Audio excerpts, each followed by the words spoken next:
Bonjour à toutes et à tous, bienvenue à ce webinaire du Centre de droit bancaire et financier qui est consacré au premier rapport sur les questions non financières dans le secteur bancaire et financier.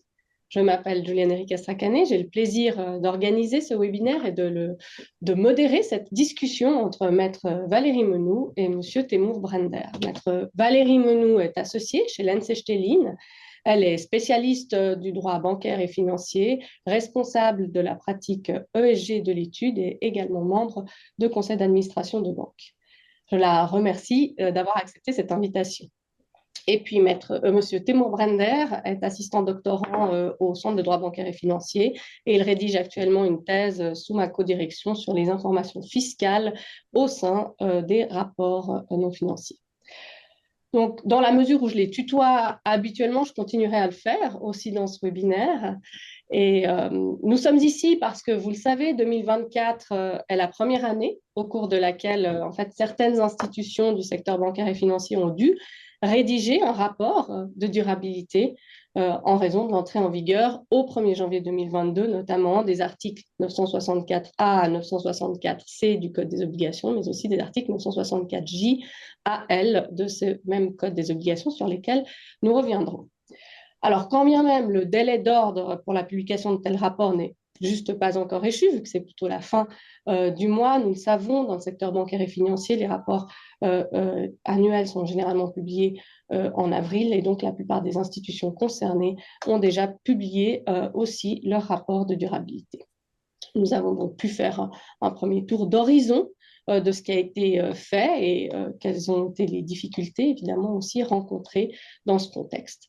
Donc aujourd'hui, ce webinaire se divise, si vous voulez, en deux parties. Dans la première partie, nous allons regarder un peu quelles étaient les institutions qui devaient rédiger un tel rapport, comment elles ont compris les obligations qui les concernaient et comment cela ressort ou non de leur rapport. Puis après, dans la deuxième partie, nous allons nous concentrer rapidement sur qu'est-ce qui va se passer par la suite. Donc, comment se préparer au mieux pour les rapports 2025 et les suivants, en anticipant déjà un tout petit peu les changements législatifs et réglementaires à venir, et en particulier l'impact de la réglementation européenne en Suisse. Donc, n'hésitez pas à poser toutes les questions ou formuler les remarques que vous voulez formuler au sein du chat box. Nous les prendrons en principe d'abord à la fin de la première partie, puis à la fin du séminaire également. Donc, avant de donner la parole à Valérie et à Temur, donc je me permets juste de recontextualiser un peu le tout et donc de rappeler le cadre légal et réglementaire. Les obligations de reddition de comptes en matière de durabilité dans le secteur bancaire et financier proviennent, si on pouvait le dire, en réalité de trois sources normatives en droit suisse. On peut mentionner la soft law avec l'article 9 de la directive Corporate Governance de la Bourse suisse de Zurich, la SIX, qui prévoit à son article 9 la possibilité d'opter pour un rapport de durabilité.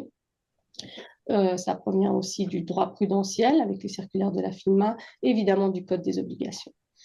Donc, dans le cadre de ce rapport optionnel prévu par la directive de la Bourse suisse, qui est en vigueur depuis le 1er janvier 2017, cet article 9, eh bien, il est possible donc de prévoir un rapport de durabilité et de choisir un standard internationalement reconnu pour ce faire. Donc, ont été reconnus les standards applicables donc, de la grille, les standards du SASB, ceux de durabilité de l'IFRS et aussi, tout récemment, le nouveau standard européen, le SRS. La très large, la quasi-totalité, nous toutes ont choisi pour l'instant la Global Reporting Initiative, le standard de la grille. Quant aux circulaires FINMA, donc elle traite, vous savez, des risques financiers liés en général aux institutions bancaires, et puis il y en a qui vont s'intéresser aux risques financiers liés au climat. Elle s'adresse, ces circulaires, aux institutions financières de catégorie 1 et 2, et puis il y a eu un projet de circulaire sur les risques liés à la nature qui, elle, s'adresse aux catégories 1, 2 et 3 et qui couvre tant donc les risques climatiques que les risques de biodiversité. Le projet a été mis en consultation et l'entrée en vigueur est prévue pour le 1er janvier 2025. Et enfin, le dernier bloc de dispositions, c'est les articles 964A à L du Code des obligations qui lui-même, ce bloc est composé de trois sous-blocs. Le premier des articles 964 A à C qui traite des rapports sur les questions non financières, donc qui sont entrées en vigueur ces dispositions au 1er janvier 2022, avec justement un rapport sur le premier exercice qui était celui de 2023. C'est pour ça que nous sommes ici aujourd'hui, puisque les rapports sortent en 2024, sont déjà sortis. L'idée, c'est de traiter ces fameuses questions environnementales. On nous dit notamment les objectifs en matière de CO2, des questions sociales, de personnel et de respect des droits de l'homme, ainsi que la lutte contre la corruption. Mais ces thématiques ne sont pas davantage précisées en réalité dans ces dispositions. Donc les premiers rapports sont sortis. Nous allons voir finalement qu'est-ce qu'il en est ressorti. Le rapport est rendu accessible au public et conservé pendant 10 ans et doit être approuvé par l'Assemblée générale. Le second bloc de ces dispositions est composé des articles 964 D à I et puis traite de paiement au gouvernement et s'inscrit dans la lutte contre la corruption. Il est lui entré en vigueur au 1er janvier 2021. Donc on avait déjà ces informations dans les rapports de 2023 qui portaient sur l'exercice 2022. Puis le troisième bloc sur lequel on va aussi s'intéresser, c'est les articles 964 J à L, aussi entrés en vigueur au 1er janvier 2022 et qui visaient donc comme premier exercice l'exercice 2023. Il y est question d'interdiction du travail des enfants et d'interdiction de traitement de minerais et métaux provenant de zones de conflit ou à haut risque, avec une exigence d'assurance tierce sur le rapport en matière de travail des enfants. Donc maintenant que le contexte est posé, je propose déjà à Temour peut-être de rappeler quelles sont les entreprises assujetties à ces articles 964 L, A à L du Code des obligations.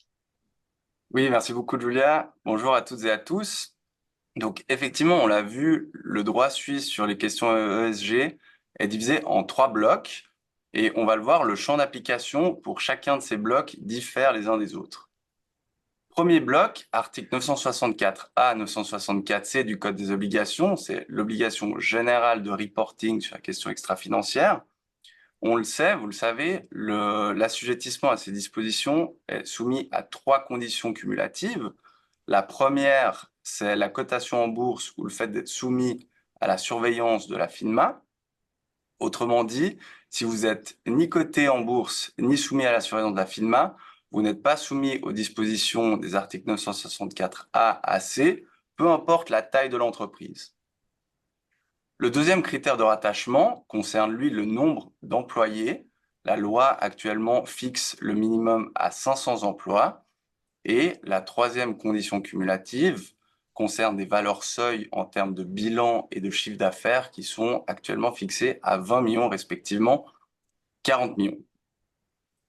Peut-être 2 remarques sur le champ d'application de ce premier bloc. Premièrement, le Conseil fédéral a donc déjà communiqué le fait que ces dispositions vont faire l'objet d'une révision. Et une des modifications qui a déjà été annoncée, c'est l'abaissement du seuil de 500 employés à 250, ce qui, naturellement, va élargir le champ d'application de ces dispositions. Deuxième remarque, on le comprend, pour l'application de ces dispositions, le secteur d'activité dans lequel l'entreprise opère n'est pas relevant. Et ça me permet de faire la transition avec le deuxième bloc, qui lui concerne les obligations de transparence concernant les paiements effectués en faveur de gouvernements étrangers, qui lui s'applique aux entreprises opérant dans un secteur spécifique, qui est celui de la production de matières premières, notamment de pétrole ou de gaz naturel.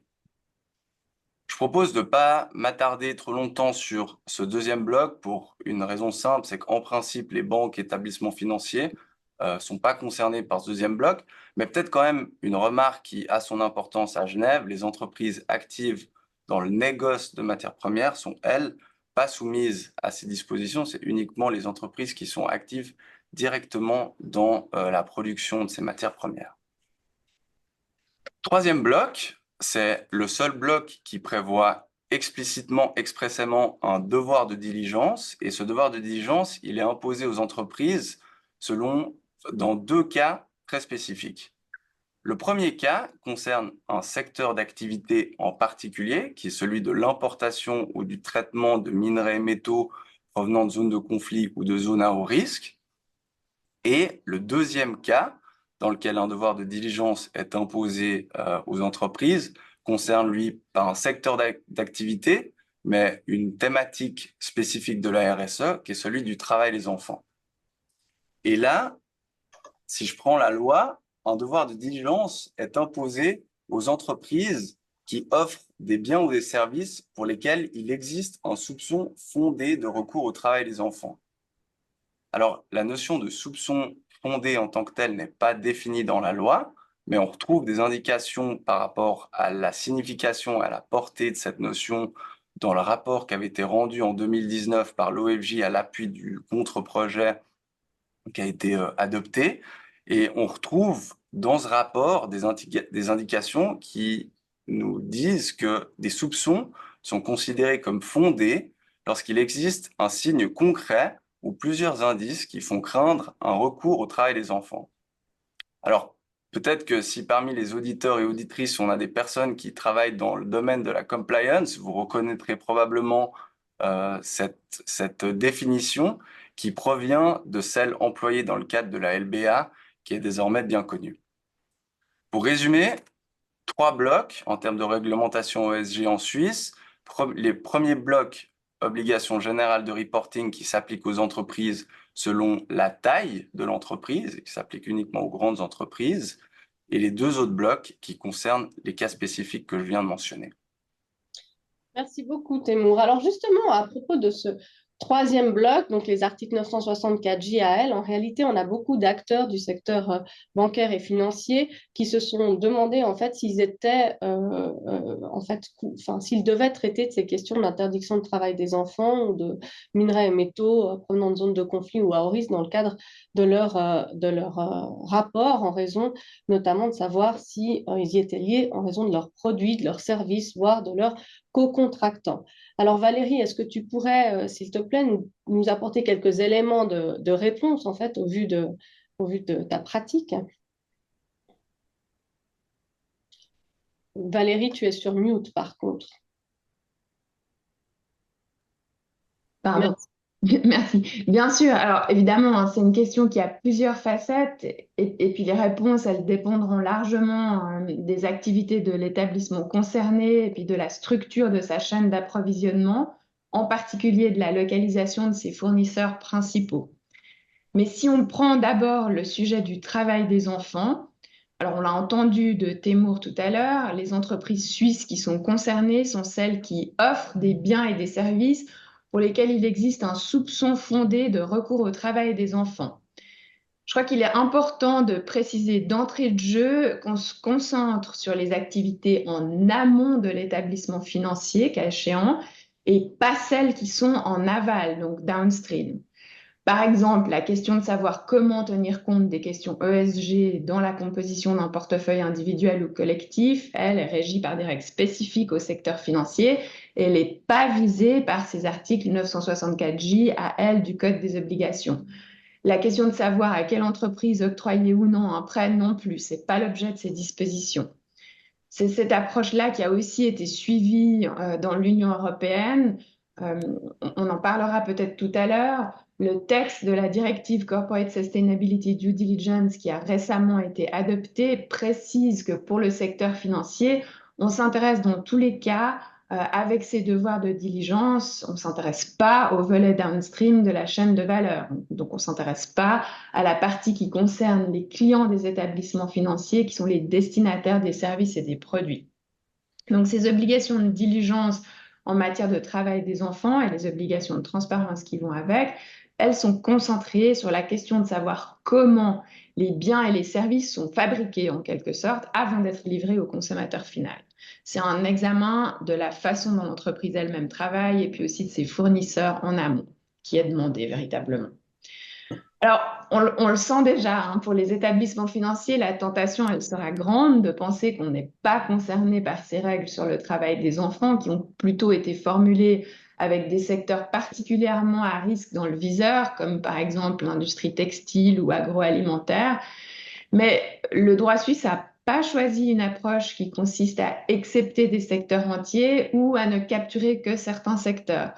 Donc, au contraire, l'examen de la question de savoir si une entreprise est soumise ou non à ces règles de diligence et de transparence, elle se fera de la même manière, indépendamment du secteur concerné.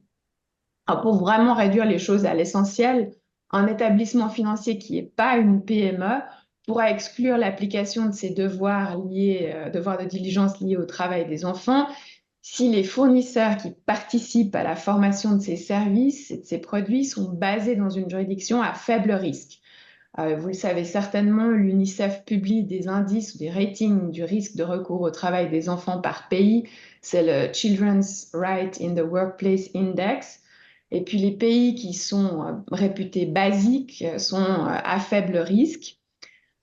Mais en pratique, souvent, les délégations de fonctions ou de tâches impliquent des juridictions dont le rating n'est pas nécessairement basique.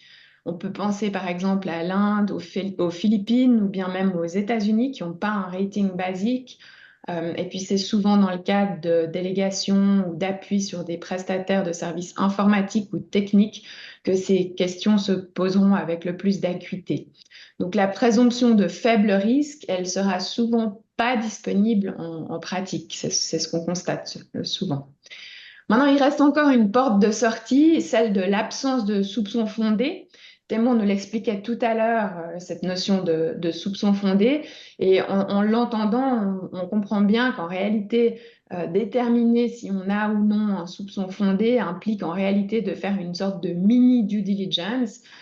Déjà, on peut s'appuyer sur des confirmations du fournisseur, par exemple, sur le fait qu'une activité technique est trop complexe, trop pour véritablement être accessible à un enfant en pratique. On peut aussi imaginer s'appuyer sur un audit du fournisseur et consolider ça avec des publications d'ONG ou la consultation de publications d'organismes publics ou même d'autres éléments.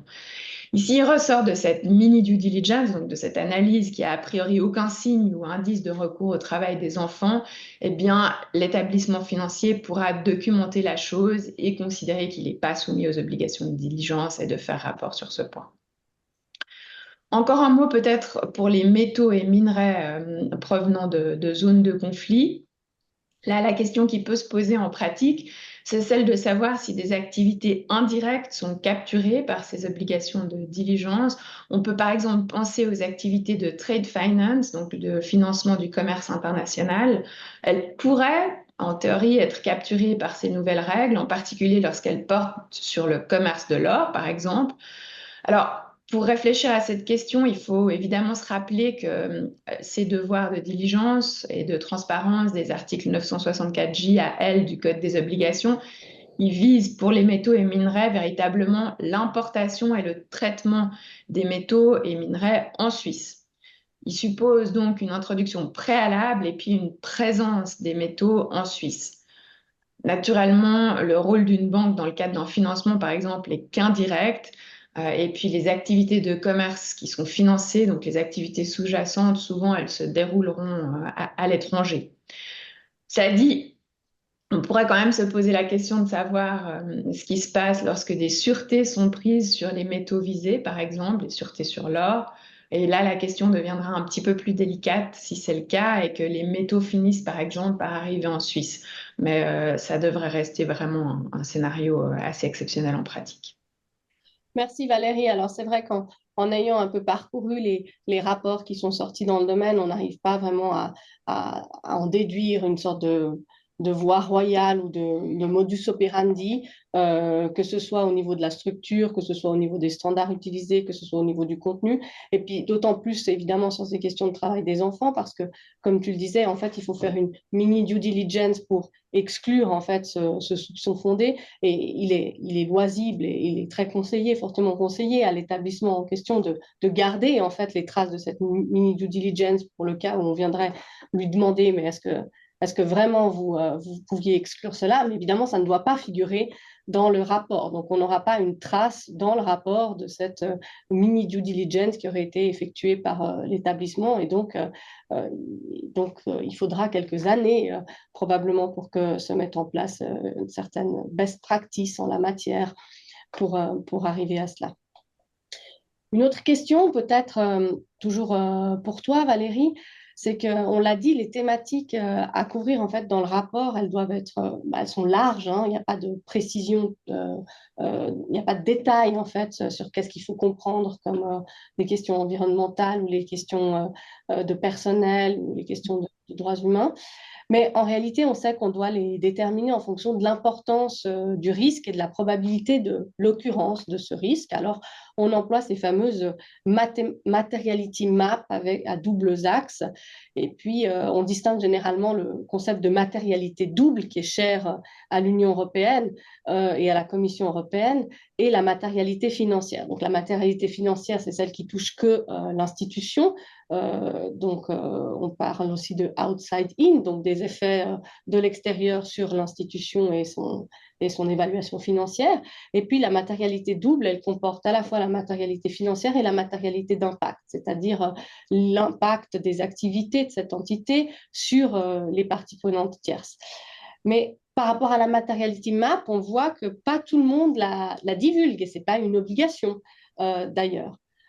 Toi, qu'est-ce que tu en penses? Quel est ton conseil à tes clients et en tant qu'administratrice de banque sur ces questions?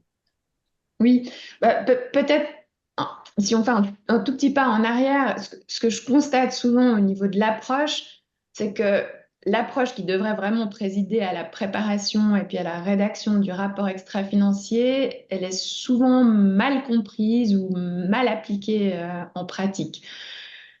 L'objectif du rapport, ce dont il faut toujours se rappeler, c'est que l'objectif, c'est de donner au lecteur du rapport, qui peut être un investisseur, un employé, un partenaire commercial ou bien même encore un acteur de la société civile, c'est de lui donner les informations qui sont nécessaires à comprendre, comme tu le disais, Julia, non seulement l'évolution des affaires, des résultats et de la situation de l'entreprise, mais aussi les informations qui sont nécessaires à la compréhension de l'incidence des activités de l'entreprise sur les questions environnementales, sociales, de personnel, de respect des droits de l'homme et puis de lutte contre la corruption.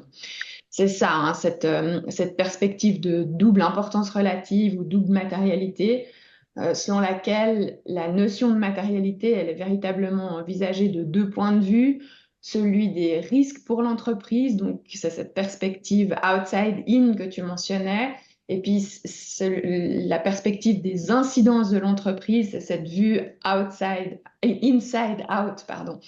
Euh, donc l'exercice, évidemment, il va consister à déterminer en tout premier lieu quels sont les sujets de durabilité qui sont importants pour l'entreprise parce qu'ils ont un impact sur l'entreprise ou parce que l'entreprise a un impact sur eux.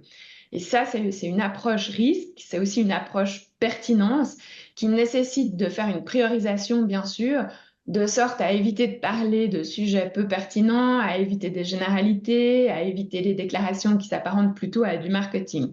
Ce qu'on veut, le Graal, c'est d'avoir quelque chose de pertinent, de mesuré, d'objectif et de véritablement fondé sur les risques.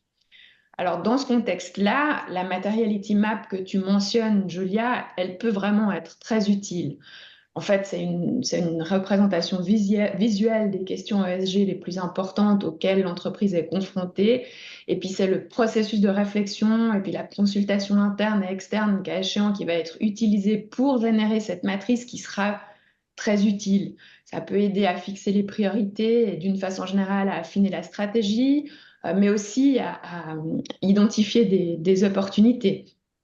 Alors, en tant qu'avocate, j'ai tendance à recommander l'exercice et puis en tant qu'administratrice, bien sûr, je l'apprécie parce que ça fixe, ça permet de fixer un cadre et puis les grandes lignes de la réflexion, ça permet de construire la stratégie et identifier les risques et opportunités au mieux. Cela dit, tu disais tout à l'heure que c'est vrai, hein, les rapports qu'on consulte et qu'on a pu lire jusqu'à maintenant ne sont pas vraiment uniformes et harmonisés. On voit un peu de tout et des approches différentes. Mais on peut quand même dire, si on essaye de faire une généralisation, que souvent pour les entreprises du secteur bancaire et financier, et surtout pour les banques en réalité, les thèmes qui sont liés à la gouvernance, à l'éthique, à la compliance, à la protection des données, à la satisfaction de la clientèle, c'est souvent les thèmes qui vont se retrouver en tête de liste. Oui. Merci Valérie. On a déjà deux questions qu'en fait je propose de prendre déjà maintenant avant peut-être d'ensuite passer aussi aux sanctions qui sont à risque. On a une première question qui est si une banque a des dépôts de clients liés à de l'or physique et que le seuil de l'annexe 1 de l'ordonnance, l'ODITR sur l'interdiction de travail des enfants est dépassé parce qu'on est par exemple au-dessus de 100 kilos, est-ce qu'il y a bien une analyse à mener sur l'origine de l'or et donc les fondeurs? C'est la question qui nous est adressée. Valérie, est-ce que tu veux déjà donner une réponse à ceci, peut-être? Tu es- Oui, c'est évidemment une question, c'est une question assez délicate qui peut se poser. Moi, l'approche que j'aurais tendance à préconiser, c'est plutôt une approche qui consiste à interpréter les articles du Code des obligations comme visant les activités en propre d'importation et de traitement de métaux et minerais qui proviennent de zones de conflit. Donc, le simple dépôt en lui-même ne sera pas nécessairement pertinent. Ce qui est vraiment important, c'est de déterminer quelles sont les activités qui sont menées ou qui peuvent être menées en lien avec ce dépôt. Si on a des activités d'achat-vente ou de facilitation du transfert de ces métaux entre clients, on peut facilement tomber dans une problématique qui deviendra relevante. Merci Valérie. Et puis, je pense que ça répond en fait à l'autre question. Je pense qu'on a quand même déjà répondu à des situations en fait dans lesquelles les établissements financiers peuvent être soumis en fait à des devoirs de diligence dans le cadre. Bon, là, la question était sur les activités de financement à un secteur dans le troisième bloc. Donc, à quel point, dans la mesure où une banque finance en fait une entité qui, elle, serait problématique au sens de l'interdiction de travail des enfants ou importation de minerais, métaux en provenance de zones de conflit ou à risque, est-ce qu'elle tomberait en fait dans cette obligation de diligence? Je crois que Valérie, tu as déjà un peu répondu, mais tu peux le répéter encore une fois. Oui, oui, alors effectivement, hein, pour moi, c'est pas vraiment l'objet de ces dispositions. Les activités indirectes sont pas visées, c'est vraiment l'entreprise opérationnelle qui fait de l'importation, du traitement de métaux en Suisse. Moi, le seul point de risque que je verrais, c'est effectivement ce que je disais tout à l'heure, si on a des sûretés qui sont prises sur ces métaux et puis que les circonstances font qu'au niveau de l'enforcement de ces sûretés, il y a une importation et une arrivée de ces métaux en Suisse, on peut se poser la question, mais c'est plutôt une question anecdotique à mon sens. Et je pose du coup la question, comme tu viens de l'adresser, en réalité, si finalement il faut avoir anticipé, puis finalement ça doit être ensuite dans le rapport seulement au niveau de l'enforcement, mais il faut l'avoir vu au moment de la signature et avoir pris en compte ce risque au moment d'avoir accepté en fait de telle sortie, etc. Mhm. Mais, Mhm. euh, Oui. c'est pas une, en soi, il n'y a pas une obligation de ne pas importer, en fait. Il y a pas, c'est directement. C'est une obligation de rapport et de diligence dans le but de diminuer le risque, mais il n'y a pas une interdiction complète de procéder à ce genre d'activité, hein. C'est juste. Et puis, je pense que c'est lié aussi à la distinction qu'on faisait tout à l'heure entre les activités upstream et downstream. Donc, regarder un peu la chaîne d'approvisionnement plutôt que ce qui est fait vis-à-vis de la clientèle finale dans le secteur financier. Les questions qui sont liées typiquement au type d'entreprise auquel on octroie des prêts, au type de clients et aux activités de ces clients sont pas des questions qui sont appréhendées dans cette réglementation sur les devoirs de vigilance. C'est à l'heure actuelle des questions qui font l'objet d'une réglementation spécifique ou qui représentent plutôt des risques compliance et réputationnels différents aujourd'hui. Ben, justement, parlons de ça, en fait. Parlons des risques mais des sanctions aussi liées à ces risques, en fait. Donc, une préoccupation de tout le monde, c'est toujours ben, quelles sont les sanctions au cas où on viole ses obligations. Et puis, on voit une tendance négative en matière de durabilité. C'est ce qu'on on a commencé à parler de green washing, mais aussi de sustainability washing, en fait, qui consiste à en dire le moins possible. Alors, est-ce que Témour, tu pourrais déjà nous rappeler quels sont les risques formellement, si on veut, encourus pour l'entreprise et ses organes en cas de violation de ces dispositions 964 à L? Ouais, bien sûr.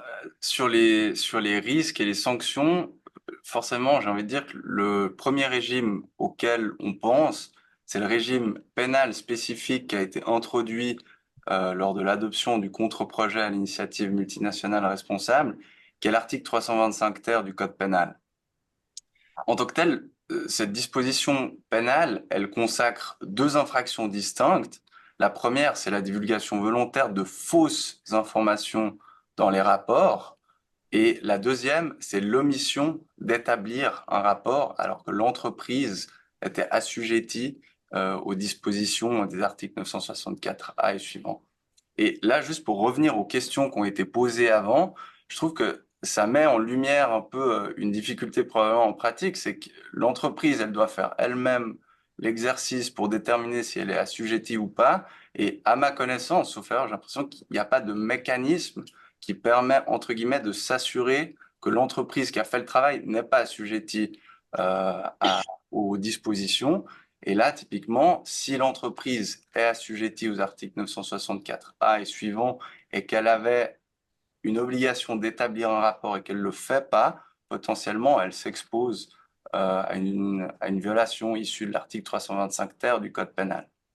Mais on peut tout à fait plaider qu'il n'y a pas d'intention, en l'occurrence. Exact, exact. C'est tout à fait vrai. Et puis du coup, ça me permet de rebondir sur la sanction, l'amende. Et là, on a des montants qui sont relativement modestes, mais on a un montant de 100 000 francs qui concerne les violations intentionnelles, mais on a quand même la négligence qui est prévue pour une montant à hauteur maximum de 50 000 francs. Peut-être juste un dernier point sur les personnes visées par cet article 325 ter. Elle vise spécifiquement les personnes qui sont en charge d'établir ces rapports. Donc on comprend que c'est les membres du conseil d'administration qui sont en première ligne. Et surtout, ça permet de souligner que l'entreprise en tant que telle ne peut pas être sanctionnée d'une violation de l'article 325 ter, puisque vous le savez, l'article 102 CP ne s'applique pas en cas de contravention. Merci Témour. Ça, c'était pour les dispositions, les sanctions qui sont directement rattachées en fait à la violation de ces normes et qui ont été prévues dans le paquet global qui a été mis en œuvre, qui est entré en vigueur donc au 1er janvier 2022. Mais on sait qu'évidemment, il y a aussi toutes d'autres dispositions qui vont pouvoir s'appliquer, qui étaient déjà existantes en fait. Valérie, est-ce que tu peux peut-être nous en dire un peu plus sur quels sont quand même les risques un peu plus au sens large, malgré tout, que risquent par exemple les administrateurs d'une telle institution et puis l'institution en général. Oui, oui, bien sûr. Alors, du point de vue d'un administrateur, évidemment, hein, le risque pénal n'est pas à négliger. C'est quand même quelque chose auquel on pense et dont on se préoccupe. Mais ce risque, il existe hein, par ailleurs aussi pour le rapport annuel. Et puis en pratique, on peut effectivement s'attendre à ce que les cas d'application soient limités à des situations plutôt pathologiques. Mais un risque qui préoccupe l'administrateur au premier chef, c'est bien sûr le risque de responsabilité civile personnelle. Et puis là, tu le disais, Julia, et puis Témour le mentionnait aussi, l'introduction des dispositions sur le reporting non financier n'a pas été accompagnée par la consécration d'un régime de responsabilité particulier. Donc, on va retomber sur les règles générales de responsabilité dans l'administration et la gestion de la société, celle de l'article 754 du Code des obligations. Et puis de ce point de vue-là, la situation, elle est largement la même que pour le rapport annuel.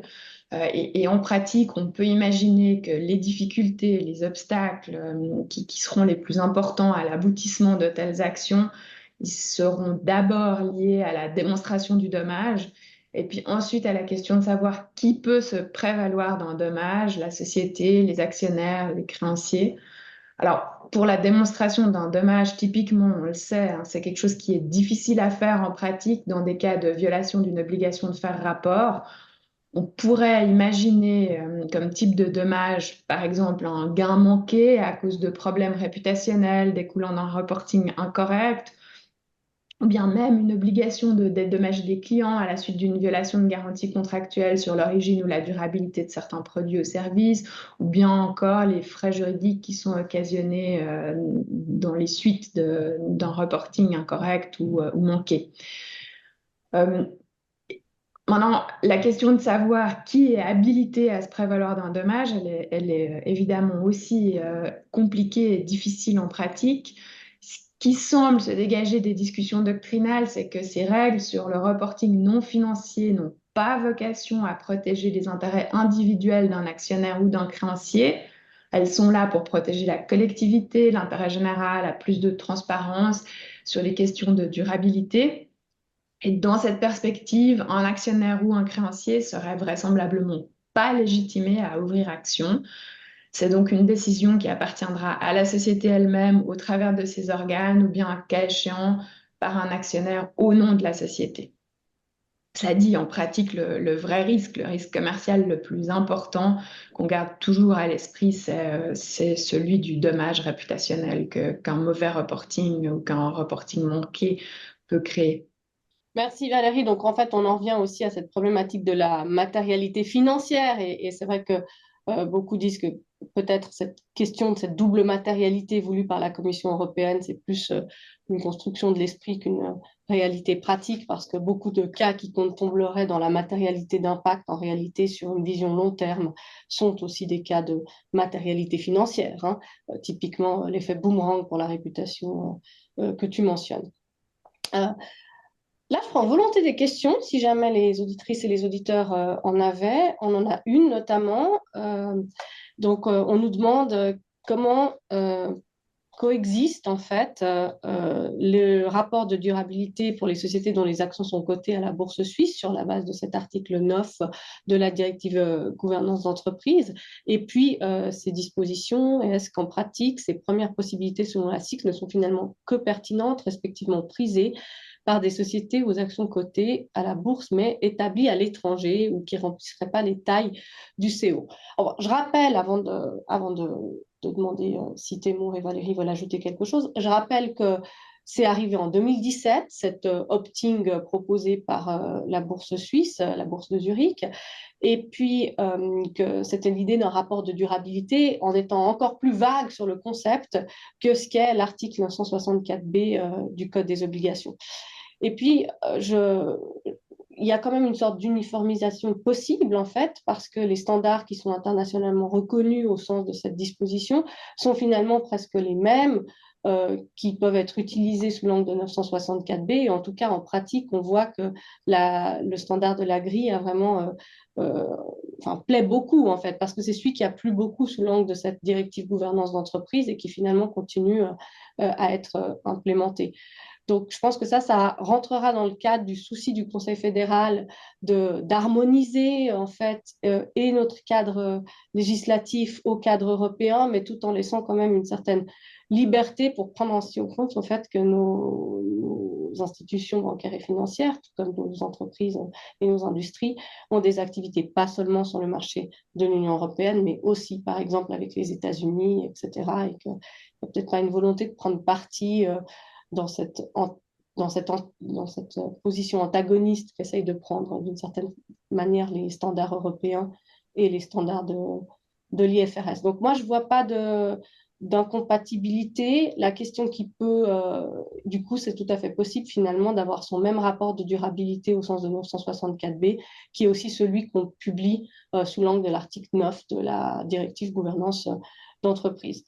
Mais Témour, Valérie, est-ce que vous voulez ajouter quelque chose, me contredire peut-être? Du tout, c'est vraiment ce qu'on a constaté. Bon, on s'était amusé un petit peu à aller parcourir, à regarder un peu les premiers rapports qui avaient été publiés. Et ce qu'on constatait, c'est que les entreprises, pour leurs premiers rapports fondés sur les articles 964A à 964C, ont utilisé les mêmes standards qu'elles utilisaient précédemment sur la base de ces directives de la SIX, qui sont les standards gris, et qu'ils ont simplement continué à utiliser pour ces rapports, pour la simple raison que comme on le sait, c'est la différence principale entre le droit suisse et le droit européen. Le droit suisse ne prescrit pas l'utilisation spécifique de normes et de standards. Merci Valérie.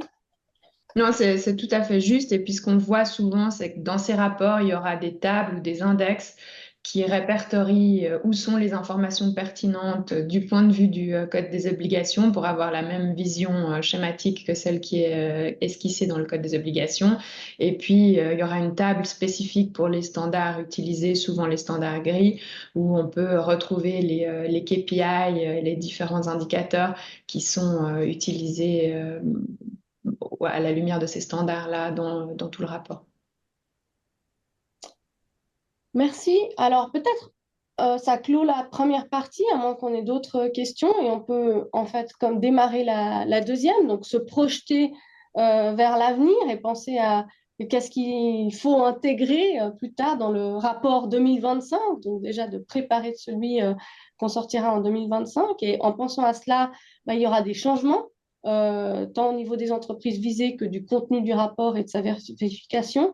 On a notamment 6 corpus de normes qui ont déjà été annoncés ou adoptés. Donc, premièrement, Temour, tu mentionnais déjà l'annonce du Conseil fédéral faite fin 2023, qu'il allait mettre en consultation un projet de modification des articles 964A à C du Code des obligations en vue d'une harmonisation en fait de ces dispositions avec le droit européen. Donc, les grandes lignes ont déjà été évoquées, à savoir, tu le disais, un abaissement du seuil à 250 emplois plein temps pour qu'il y ait justement cette harmonisation avec la CSRD, mais aussi une exigence d'assurance tierce, aussi sur ce rapport et pas seulement sur celui qui concerne du coup l'interdiction de travail des enfants. Euh, la reconnaissance explicite de la norme européenne ESRS comme norme applicable, donc une modification ici à l'article 964B, et puis aussi la question de l'application aux entreprises étrangères. Ça, c'est un des corpus de normes qui a été déjà mentionné. Il y en a un autre qui est l'ordonnance sur le rapport en matière climatique qui va s'appliquer dès l'exercice 2024. Et donc, il y a une forte incitation dans cette ordonnance à employer le standard TCFD pour le reporting climatique. Et puis, on y affirme, c'est la seule affirmation qu'on a en droit suisse de cette fameuse double matérialité et l'exigence d'un rapport qui soit lisible par une machine qui doit donc, le rapport de 2025 devra être lisible par une machine, en tout cas sur les aspects évidemment climatiques, mais vu que souvent on réunit les aspects climatiques avec les autres aspects ESG qu'on doit traiter sous 964 AAC, c'est une manière en fait d'imposer cette exigence à tout le rapport, et ça c'était aussi parce que c'était prévu par la CSRD.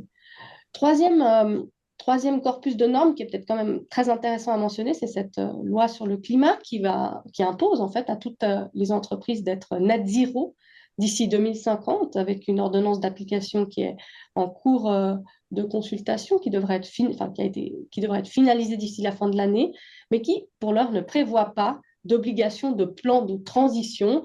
Et pourtant, même la CEDH nous a dit dans cette fameuse jurisprudence climat seniorinon contre la Suisse que le Parlement se refuse de reconnaître, une partie en tout cas, que dans le fond, les plans de transition sont un peu les seuls moyens qu'on a pour atteindre un vrai objectif d'être net zéro.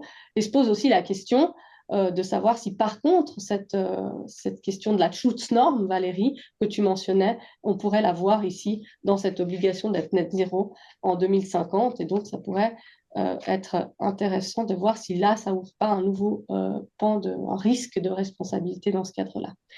Quatrième corpus de normes que je voudrais mentionner, c'est le projet de circulaire de la FINMA que j'ai déjà évoqué en matière de gestion des risques financiers liés à la nature, qui va couvrir donc les risques climatiques, mais aussi de biodiversité. Et cinquièmement, pour ceux qui ont des interactions avec les États-Unis, les règles de la SEC, qui sont suspendues à ce jour, mais en matière de publication des risques financiers liés au climat, mais qui s'alignent en fin de compte avec l'ordonnance sur le rapport en matière climatique qui va s'appliquer l'année prochaine. Et puis, évidemment, enfin, le gros bloc, c'est cette CSRD européenne et cette CS3D, cette nouvelle directive européenne sur le devoir de vigilance en matière de durabilité, qui vont impacter les sociétés du secteur bancaire et financier. Alors, on ne va pas pouvoir tout traiter, mais peut-être, je vous pose à vous deux la question, Témour et Valérie, est-ce que vous pouvez expliquer quelle est l'impact justement de ces deux directives européennes sur le secteur bancaire et financier et comment il va falloir en tenir compte déjà dès l'année prochaine, ou pas, ou plus tard. Au contraire, vous allez nous le dire. Bien sûr. Alors, tu les as mentionnées, Julia, les deux directives phares un peu actuellement sur ces thématiques entreprise et durabilité au niveau européen, c'est la CSRD et la CS3D. Les deux directives vont avoir une portée extraterritoriale large. Peut-être tout d'abord pour la CSRD. La CSRD, elle prévoit un régime d'application directe aux entreprises étrangères non européennes, donc en l'occurrence suisses. Il y a deux critères de rattachement. Le premier critère de rattachement dépend du volume, de l'importance de l'activité déployée sur le territoire européen. Le seuil, il est fixé à 150 millions de chiffres d'affaires.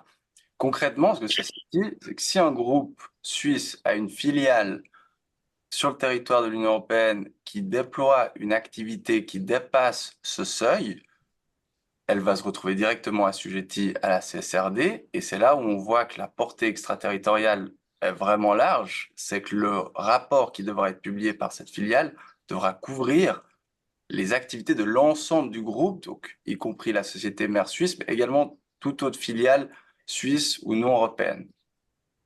Le deuxième critère de rattachement à la CSRD, c'est la cotation de valeur mobilière sur un marché réglementé de l'Union européenne. Ça, c'est pour la portée extraterritoriale directe. La CSRD, elle va aussi avoir une portée extraterritoriale indirecte, vous le savez, simplement parce que les entreprises qui sont soumises à la CSRD ont une obligation de divulguer toute une série d'informations en matière de durabilité qui portent sur leurs propres activités, mais également sur les activités de tous leurs fournisseurs ou co-contractants au long de leur chaîne de valeur, y compris potentiellement des entreprises ou PME suisses qui sont en activité avec des entreprises européennes soumises à la CSRD. Au fond, pourquoi est-ce que cette portée extraterritoriale directe, elle est importante en Suisse? L'enjeu pour les entreprises suisses, c'est tout simplement d'éviter de devoir publier 2 rapports lorsqu'elles sont soumises à la fois au droit suisse et au droit européen. Alors, pour éviter ça, au niveau de la CSRD, il y a un mécanisme de reconnaissance lorsqu'une entreprise étrangère soumise à la CSRD publie déjà un rapport sur la base de standards ou de droits étrangers qui seraient potentiellement reconnus comme étant équivalents. Le souci, c'est qu'aujourd'hui, la question de l'équivalence du droit suisse par rapport au droit européen est extrêmement incertaine, et probablement qu'on le sait aujourd'hui, le droit européen va beaucoup plus loin en termes d'obligation de reporting que le droit suisse. C'est probablement pour cette question-là que le Conseil fédéral a notamment décidé de réviser déjà les articles 964 A à C. Il y a l'équivalence à l'égard du droit étranger qui est en question. Ce qu'on sait en tout cas, c'est une des modifications qui a déjà été communiquée par le Conseil fédéral, c'est que l'utilisation par les entreprises suisses des normes européennes permettrait de répondre aux exigences du droit suisse, qui permettrait déjà d'éviter un double rapport pour les entreprises suisses soumises aux 2 régimes. Ça, c'est pour la CSRD. La CS3D, un peu de la même manière, elle va avoir une portée extraterritoriale directe. Peut-être juste un élément là-dessus, sans trop rentrer dans les détails, le seuil qui a été fixé dans la CS3D est supérieur à celui de la CSRD. Je crois qu'on parle de 450 millions de volume en termes de chiffre d'affaires, ce qui signifie que les entreprises suisses qui sont soumises à la CSRD, qui seraient soumises à la CSRD, ne le seraient pas forcément sous le cadre de la CS3D. Un point peut-être avant de terminer là-dessus, il y a eu un point qui a été extrêmement controversé lors de l'adoption de la CS3D, c'est l'inclusion du secteur financier dans le champ d'application de la CS3D et donc des devoirs de vigilance. Il y a d'ailleurs, à un moment donné, il a été question de complètement exclure les acteurs du secteur financier. Il y a un compromis qui a été trouvé et selon ce compromis, il y a un système allégé qui est applicable aux acteurs du secteur financier, selon lequel le devoir de vigilance ou de diligence ne s'applique pas à l'entier de la chaîne de valeur, mais uniquement aux activités upstream, comme le mentionnait Valérie, et toutes les activités downstream, typiquement activités de crédit, sont aujourd'hui exclues du champ d'application du devoir de vigilance issu de la CS3D. Merci Thémon. Valérie, tu veux peut-être compléter sur le calendrier de mise en œuvre? Oui. Alors effectivement, en pratique, comme Thémon l'a dit, le calendrier européen va progressivement élargir le cercle des sociétés impactées d'année en année, y compris les sociétés de pays tiers comme la Suisse. Du coup, pour les groupes financiers suisses qui ont une présence importante dans l'Union européenne, le vrai premier défi, il arrive déjà en 2025, puisque Thémon l'a dit, à compter de l'année prochaine, une filiale européenne qui a plus de 250 employés, un total du bilan qui dépasse 25 millions d'euros, ou un chiffre d'affaires net de plus de 50 millions d'euros sera individuellement soumise à la CSRD et donc à l'obligation de préparer un rapport non financier qui répond aux exigences européennes. En pratique, ça pose vraiment toute une série de défis pour le groupe suisse qui est concerné. Comment est-ce qu'on va éviter l'établissement de plusieurs rapports, rapport suisse, rapport européen? À quel niveau il conviendrait de faire une consolidation? Quels sont les standards à suivre? C'est vraiment un défi suivant la structure du groupe et le nombre d'entités et le type d'entités impactées potentiellement. Et puis, si on regarde un tout petit peu plus loin, mais pas si loin quand même, puisqu'il faut déjà s'y préparer, à compter de 2028, la CSRD va aussi directement concerner le groupe lui-même, hein, le groupe qui a une activité importante sur le marché européen, donc un groupe suisse qui a une activité importante sur le marché européen par le biais de filiales ou de succursales. Et cette fois, il y aura une application des règles européennes au niveau du groupe, et puis non plus uniquement au niveau des filiales européennes importantes. Et puis là, on a peut-être l'espoir qu'une équivalence pourrait alléger la charge. Mais comme Thémon le mentionnait tout à l'heure, c'est encore trop tôt pour se prononcer. Et puis il faudra attendre de voir un peu les propositions du Conseil fédéral pour les amendements au droit suisse et puis un éventuel développement, voire un assouplissement par la Commission européenne sur la question de l'équivalence avec les standards européens. Oui, merci Valérie. C'est vrai qu'on est un peu dans le flou et que la Commission européenne doit aussi sortir les standards pour pays tiers, mais qui, comme par hasard, sortiront en 2026 au moment où, en fait, les premiers rapports doivent aussi sortir. Et donc, je pense qu'il y a clairement un incitatif de la Commission européenne d'utiliser le framework de l'ESRS, voire le nouveau standard pour les PME comme base de référence, en fait. Euh, on a peut-être encore le temps d'une dernière question. Quelqu'un nous pose s'il n'y a pas déjà une obligation pour les établissements financiers de prévoir que leurs clients, surtout ceux qui bénéficient d'un financement, respectent en fait leurs obligations et qu'on doit inclure ça dans le rapport. Moi, je rappellerai juste que l'article 964B précise qu'en fait, on est censé viser l'entreprise et éventuellement les, produits et services si pertinents et proportionnés. Donc, il n'y a pas nécessairement d'obligation directe qui découlerait de 964B, mais c'est vrai qu'il ne faut pas oublier que la FINMA vous dit que toutes les questions climatiques et de biodiversité doivent être prises en compte dans le cadre du risque financier. Donc, c'est sûr qu'un financement fait à quelqu'un qui serait problématique, par exemple, sous l'angle climatique ou de respect de la biodiversité, doit être quelque chose qui doit être pris en compte. On n'a pas une obligation en tant que tel d'ensuite le mettre dans le rapport. Parce qu'il y a quand même une certaine marge d'interprétation de ce si pertinent et proportionné d'une certaine manière. Mais en tout cas, sur les aspects sociaux, pour l'instant, on n'a pas d'équivalent de cette circulaire FINMA sur ces questions-là. Je ne sais pas si Valérie, Thémo, vous voulez ajouter peut-être quelque chose en réponse à cette Oui, question. peut-être juste pour être clair, hein, à l'heure actuelle, la perspective qui est prônée et demandée par la FINMA, c'est une perspective de gestion des risques. Ce que tu disais effectivement, Julia, mais ça n'impose pas de s'abstenir de traiter ou de financer certains secteurs de l'économie ou certaines entreprises. Ce qu'il faut faire par contre, c'est veiller à ce que les entreprises auxquelles on prête, cas échéant, si on parle de prêt, ne représentent pas un risque de non-remboursement de prêt ou de défaillance du prêt. Et puis donc, il faut s'assurer de leur santé financière. Et puis dans ce contexte-là, le modèle d'affaires de l'entreprise va être pertinent. Et si c'est une entreprise qui est complètement focalisée sur par exemple, les matières premières issus du pétrole, on peut se demander quelle est la viabilité de cette entreprise et donc est-ce qu'il n'y aura pas un impact en termes de remboursement, défaillance du prêt à terme.